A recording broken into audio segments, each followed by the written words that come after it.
Hello friends, welcome to my channel Study Zone Never Stop Learning। आज मैं आपको class 11th Hindi chapter नमक का दरोगा पढ़ाऊंगी।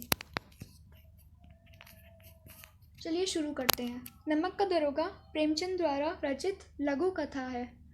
इसमें एक ईमानदार नमक निरीक्षक की कहानी को बताया गया है जिसने काला बाजारी के विरुद्ध आवाज़ उठाई। मतलब इसमें एक ऐसे इंसान के बारे में बताया गया है जो काला बाजारी होती, ब्लैक मार्केटिंग, उसके खिलाफ उन्होंने आवाज़ उठाई। ये कहानी धन के ऊपर धर्म के जीत की है।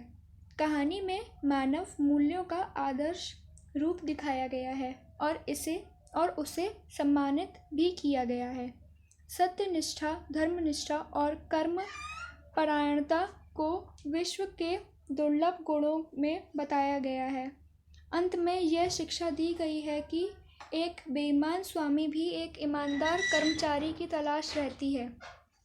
अंत में इसमें यह बोला जाता है कि एक शिक्षा दी गई है कि एक बेईमान स्वामी को भी एक ईमानदार कर्मचारी की तलाश होती है। कहानी आज़ादी से पहले की है। कहानी अब शुरू करते हैं। नमक का नया विभाग बना। नमक का एक नया विभाग बना था। विभाग में ऊपरी कमाई बहुत ज़्यादा थी, इसलिए सभी व्यक्ति इस विभाग में काम करने को उत्सुक थे। इस काम को करने के लिए सब बेचैन रहते थे, सबको करना होता था ये काम। उस दौर में फ़ारसी का बोलबाला, मतलब बहुत ज़्यादा उनका रुआब था फ़ारसी लोगों का, और उच्च ज्ञान के बजाय केवल फ़ारसी की प्रेम की कथाएं और श्रृंगार रस के काव्य पढ़कर ही लोग उच्च पदों पर पहुंच जाते थे। उस वक्त में सिर्फ फ़ारसी की जो प्रेम कथाएं होती थी और जो श्रृंगार रस होते थे, उनके काव्य पढ़कर लोग बहुत बड़े बड़े ऊंचे ऊंचे पदों पर पहुंच जाते थे। मुंशी वंशीधर ने भी फ़ारसी पढ़ी। उन्होंने भी फ़ारसी पढ़ी और रोज़गार की खोज में निकल पड़े। उनके घर की आर्थिक दशा, उनके घर के जो फाइनेंशियल कंडीशंस थे वो बहुत ख़राब थे। उनके पिता ने घर से निकलते समय उन्हें बहुत समझाया, जिसका सार यह था कि ऐसी नौकरी करना जिसमें ऊपरी कमाई हो और आदमी तथा अवसर देखकर घूस ज़रूर लेना। मतलब उनके पिता ने उन्हें गलत शिक्षा दी कि घूस लेना, न्योछावर लेना, ये सब उनको सिखाया। वंशीधर पिता से आशीर्वाद लेकर नौकरी की तलाश में निकल जाते हैं। वो उनसे आशीर्वाद लेकर वहाँ से निकल जाते हैं। भाग्य से नमक विभाग के दरोगा पद की नौकरी मिली जाती है, जिसमें वेतन अच्छा था, साथ ही ऊपरी कमाई भी थी। उसमें मतलब अच्छी कमाई मिल रही थी उनको। ये खबर जब पिता को पता चली तो वह बहुत खुश हुए, उनको खुशी हुई इससे। मुंशी वंशीधर ने 6 महीने में अपनी कार्यकुशलता और अच्छे आचरण से सभी अधिकारियों को मोहित कर लिया। इस कार्य से सब उनसे खुश हो गए, उनके इस कार्य से। जाड़े के समय एक रात वंशीधर अपने दफ्तर में सो रहे थे। उनके दफ्तर से 1 मील पहले जमुना नदी थी। यमुना की जो नदी थी उनके दफ्तर से सिर्फ 1 मील दूर थी, जिस पर नावों का पुल बना हुआ था। गाड़ियों की आवाज़ और मोहल्ले की कोलाहल से उनकी नींद खुली। आवाज़ आने लगी गाड़ियों की, जिसकी वजह से उनकी नींद खुल गई। बंदूक जेब में रखा और घोड़े पर बैठकर पुल पर पहुंच वहां गाड़ियों की एक लंबी कतार पुल पार कर रही थी। मतलब बहुत सारी गाड़ियां उस पुल को पार कर रही थी। उन्होंने पूछा किसकी गाड़ियां हैं, तो पता चला पंडित आलोपी दीन की हैं। पंडित आलोपी दीन एक इंसान थे, उनकी बहुत ऊंचे पद पे थे, उनकी ये गाड़ियां थी। मुंशी वंशीधर चौंक पड़े। पंडित आलोपी दीन इलाके के सबसे प्रतिष्ठित ज़मींदार हैं, मतलब बहुत रिनोड लैंड ओनर थे। लाखों रुपयों का व्यापार करते थे। वंशीधर ने जब जांच किया तो पता चला कि गाड़ियों में नमक के ढेले के बोरे हैं। मतलब बहुत सारे नमक ले जाया जा रहा है, ट्रांसपोर्ट हो रहा था उनका। उन्होंने गाड़ियाँ रोक ली। पंडित जी को यह बात पता चली तो वह अपने धन पर विश्वास किए वंशीधर के पास पहुँचे और उनसे गाड़ियों के रोकने के बारे में पूछा।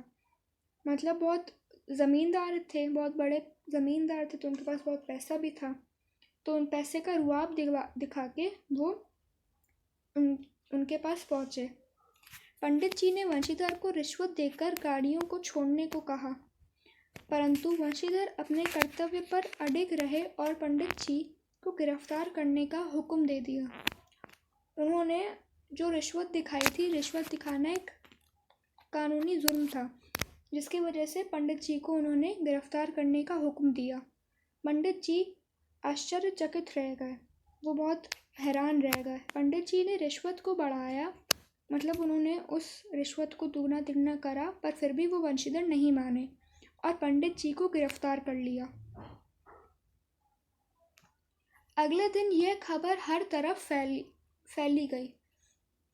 पंडित आलोपीदीन के हाथों में हथकड़ियाँ डालकर अदालत में लाया गया। हृदय में गलानी और क्षोभ और लज्जा से उनकी गर्दन झुकी हुई थी। जाहिर सी बात है, जब उन्होंने रिश्वत दी थी जो एक जुर्म था, तो उस कर्म की वजह से उनकी गर्दन झुकी हुई थी और वो वहाँ पे अदालत में लाए गए थे। सभी लोग चकित थे कि पंडित जी कानून की पकड़ में कैसे आ गए। सारे वकील और गवाह पंडित जी के पक्ष में थे। वंशीधर के पास केवल सत्य का बल था। न्याय की अदालत में पक्षपात चल रहा था, मतलब डिबेट, एक पक्ष विपक्ष रखा जा रहा था वकीलों द्वारा। मुकदमा तुरंत समाप्त हो गया। पंडित आलोपीदीन को सबूत के अभाव में रिहा कर दिया गया, मतलब कोई सबूत नहीं था, जिसकी वजह से उनको छुड़वा दिया गया। वंशीधर के उद्दंडता और विचारहीनता के बर्ताव पर अदालत ने दुख जताया, जिसके कारण एक अच्छे व्यक्ति को कष्ट झेलना पड़ा। भविष्य में उसे अधिक होशियार रहने को कहा गया। पंडित आलोपीदीन मुस्कुराते हुए बाहर निकले। रुपए बांटे गए। वंशीधर को व्यंग्य बाणों को सहना पड़ा, मतलब उनको बहुत सी बातें सुननी पड़ी।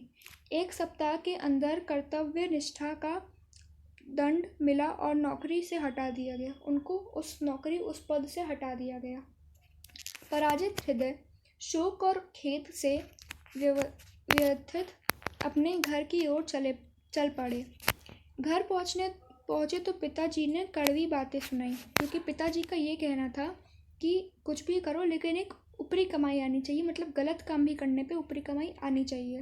तो उन्होंने सही काम किया था, जिसकी वजह से उनके पिताजी उनसे नाराज़ थे। वृद्ध माता बूढ़ी माँ को भी दुख हुआ। पत्नी ने कई दिनों तक सीधे मुंह तक बात नहीं की। 1 सप्ताह बीत गया। संध्या का समय था, मतलब शाम हो चुकी थी। वंशीधर के पिता राम नाम की माला जप रहे थे। तभी वहाँ एक सजा हुआ एक रथ आकर रुका। पिता ने देखा पंडित आलोपीदीन हैं। झुककर उन्हें दंडवत किया और चापलूसी भरी बातें करने लगे, साथ ही अपने बेटे को कोसा भी। पंडित जी ने बताया कि उन्होंने कई रईसों और अधिकारियों को देखा और सबको अपने धन बल का गुलाम बनाया। ऐसा पहली बार हुआ था जब कोई व्यक्ति ने अपने कर्तव्य निष्ठा द्वारा उन्हें हराया हो। वंशीधर ने जब पंडित जी को देखा तो स्वाभिमान सहित उनका सत्कार किया। उन्हें लगा कि पंडित जी उन्हें लज्जित करने आए हैं, मतलब उनकी बेइज्जती करने आए थे वहाँ।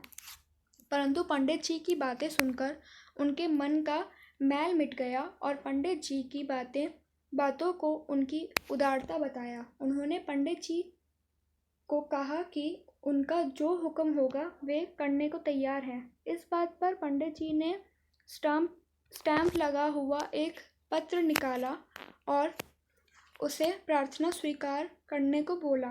वंशीधर ने जब कागज़ पढ़ा तो उसमें पंडित जी ने वंशीधर को अपने सारी जायदाद का स्थायी मैनेजर नियुक्त किया था, मैनेजर बना दिया था उस सारी उनकी दौलत शौहरत का। कृतज्ञता से वंशीधर की आंखों में आंसू आ गए, मतलब उनकी इस चीज़ को देखकर वंशीधर की आंखों में आंसू आ गए और उन्होंने कहा कि वे इस पद के योग्य नहीं हैं। उन्होंने कहा मैं इस पद के कैपेबल नहीं हूँ, मेरा ये पद हो ही नहीं सकता। मतलब उन्होंने जताया कि मैं इस पद के काबिल नहीं हूँ। इस पर पंडित जी ने मुस्कुराते हुए कहा कि उन्हें अयोग्य व्यक्ति ही चाहिए। उन्होंने कहा कि मुझे एक विश्वास व्यक्ति चाहिए जो पैसों के बल पे कुछ भी ना करे, जो नछावर खोर ना हो। वंशीधर ने कहा कि उनमें इतनी बुद्धि नहीं कि वह ये कार्य न कर सके, उनमें तक बुद्धि नहीं थी कि वो ये कार्य संभाल सकें। पंडित जी ने वंशीधर को कलम देते हुए कहा कि उन्हें विद्वान नहीं चाहिए बल्कि धर्मनिष्ठ व्यक्ति चाहिए। मतलब जो धर्म के बहकावे में ना आए, मतलब जो पैसे के बहकावे में ना आए, धर्मनिष्ठ व्यक्ति चाहिए था। वंशीधर ने कांपते हुए मैनेजरी की कागज़ पर दस्तखत कर दिए। पंडित आलोपीदीन ने वंशीधर को खुशी से गले लगा लिया। अगर आपको मेरी ये वीडियो पसंद आई हो तो इसे लाइक, सब्सक्राइब, शेयर करना ना भूलें। और अगर आपको कोई भी डाउट हो तो कमेंट में बता दें। Thank you.